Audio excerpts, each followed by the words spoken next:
midnight on May the 9th, 1991 at Manchester Airport. The final checks are being made for Navied's record-breaking trip around the world in 80 hours. Yeah, what I would suggest we do is, we'll telex the guy that's getting on in Bahrain, make sure he's got, when he gets on.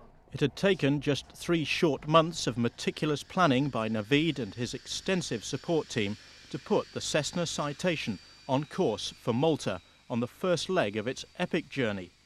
Over 5,000 organisations responded and helped to get the project off the ground at 14 minutes past 1 in the morning of May the 10th.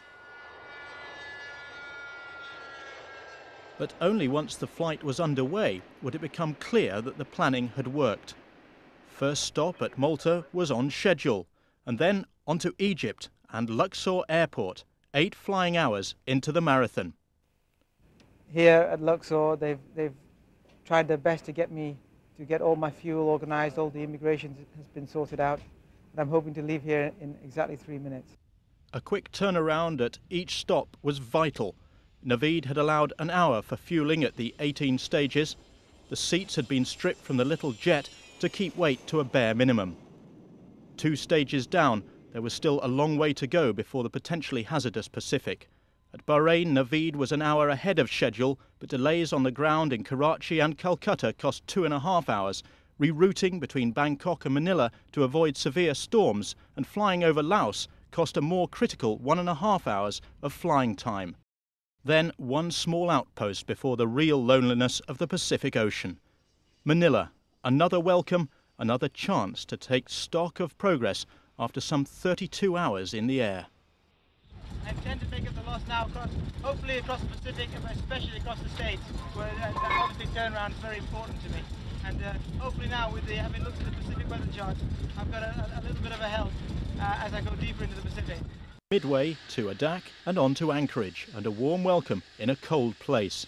With the attraction of in-flight meals of cold baked beans and fresh fruit wearing off after such a long time in the air, how was Captain Naviede holding up under the strain? It's like anything else, it's so easy to give up. Yeah, but I believe in what I'm doing, and I'm determined to get to the end. I think the best moment so far in the flight, really, of getting the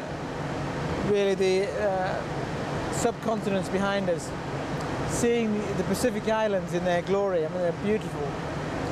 We were lucky to actually land with them during the day. We've lost a little bit of time really in Karachi and Calcutta, put us behind, and that's the reason was the delay at Wake Island, because they had a missile demonstration or missile target practice. So obviously all aircraft had to be grounded while they had this target practice. Naviede flew under the strict rules and regulations of the Civil Aviation Authority. On every stage there was a safety pilot. As the flight headed south through Seattle to Las Vegas, Naviede was establishing his part in aviation history. 22 world records are claimed on this unique flight. A 15-minute turnaround at Las Vegas clawed back more time against the clock. Around the world in 80 hours was the challenge of the 90s. For the man used to working a 12-hour day and a 6-day week, it was not a problem. Modest, unassuming, it was almost a personal challenge, a remarkable feat. From Wichita on to Toronto and then to Goose Bay, 2 stops from home and less than 80 hours flying time virtually assured. Then to Keflavik and finally on to Manchester.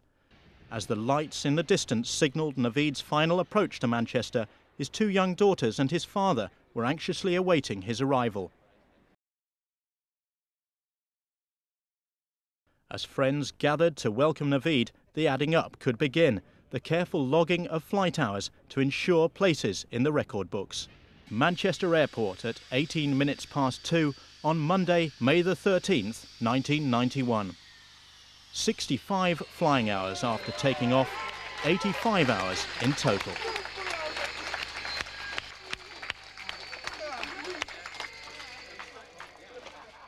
A successful flight and a successful fundraising venture seems set to put Naviede firmly in the record books.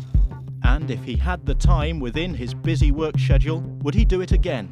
If for a worthy cause, yes.